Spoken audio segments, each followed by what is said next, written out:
कल को अगर मनीष सिसोदिया चोरी करेंगे तो मनीष सिसोदिया केजरीवाल का कुछ नहीं लगता, उसको जेल जाना पड़ेगा। कल को अगर कोई हमारा मंत्री चोरी करेगा, ये मेरे कोई सगे नहीं लगते, इनको जेल जाना पड़ेगा। कल को कोई हमारा विधायक चोरी करेगा, कोई हमारा सगा नहीं लगता, उनको जेल जाना पड़ेगा। और मनीष, कल को अगर मैं चोरी करूंगा तो मैं भी तुम्हारा सगा नहीं लगता, मेरे को भी जेल जाना पड़ेगा। भ्रष्टाचार के खिलाफ संघर्ष से अपने राजनीतिक जीवन की शुरुआत करने वाले दिल्ली के मुख्यमंत्री अरविंद केजरीवाल को अभी जल्द ही ईडी के द्वारा गिरफ्तार कर लिया गया।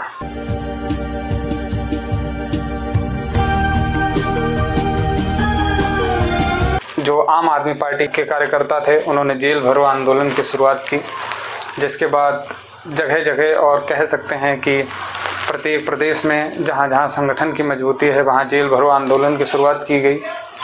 अरविंद केजरीवाल पर लगाए गए सभी आरोपों को निराधार बताया गया।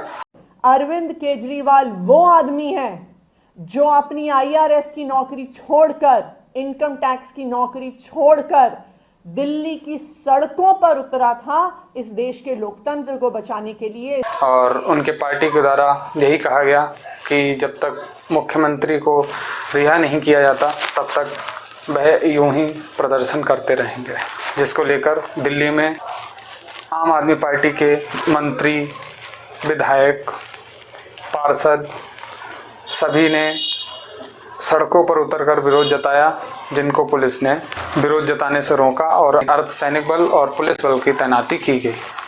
जन आक्रोश फैला हुआ है। बीजेपी पहले से ही आम आदमी पार्टी पर इस भ्रष्टाचार का आरोप लगाती रही है, क्योंकि शराब नीति घोटाले में एक कह सकते हैं कि इन्होंने प्राइवेटकरण करने की कोशिश की, उसका सभी ने निंदा की, क्योंकि सरकार को सबसे बड़ा टैक्स के रूप में रुपया दारू के टैक्स से प्राप्त होता है और इसको अरविंद केजरीवाल जी के द्वारा निजी हाथों में सौंपने का प्रयास किया गया। उनके द्वारा इसमें सरकार की ही भागीदारी खत्म कर दी गई, जिससे कि सरकार को इससे नुकसान हुआ और इसी के कारण यह पॉलिसी फेल हुई, जिसमें मनी लॉन्ड्रिंग के मामले में अरविंद केजरीवाल जी को गिरफ्तार किया गया, क्योंकि उन पे आरोप लगाया गया कि उन्होंने रुपए लेकर इसे प्राइवेट संस्थाओं को सौंपने का कार्य किया। और बाकी अभी तो जांच प्रक्रियाएं चल रही हैं।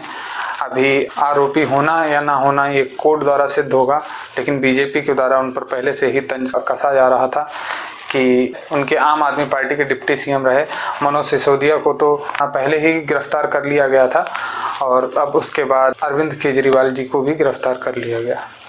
बाकी सभी पार्टियां और व्यक्तियों के द्वारा यही आरोप लगाया जा रहा है कि चुनाव जैसे जैसे समीप आ रहे हैं वैसे वैसे उन पर ये तंज कसा गया, क्योंकि वह एक बहुत ही मजबूत प्रत्याशी थे चुनाव के और अब आगे लोकसभा का चुनाव नज़दीक है, जिसके कारण उनकी गिरफ्तारी करवा दी गई। एक तरीके से कह सकते हैं लोगों ने कहा कि यह लोकतंत्र की हत्या है और भाजपा चाहती है कि लोकतंत्र ही ना रहे।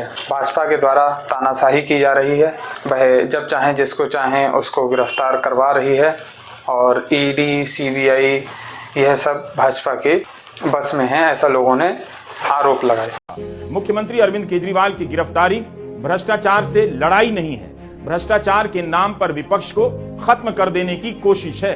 अगर भ्रष्टाचार से लड़ाई होती तो आज चुनावी चंदे के बॉन्ड के मामले में छापे पड़ रहे होते, उन कंपनियों की जांच हो रही होती, बड़ी बड़ी कंपनियों के CEO गिरफ्तार हो रहे होते। बाकी प्रत्येक व्यक्ति और उसकी अलग अलग राय है। आप भी अपनी राय जरूर कमेंट्स के माध्यम से बताएं। बहुत बहुत धन्यवाद। मैं हूं अंकित सिंह। अपना कीमती समय देने के लिए धन्यवाद।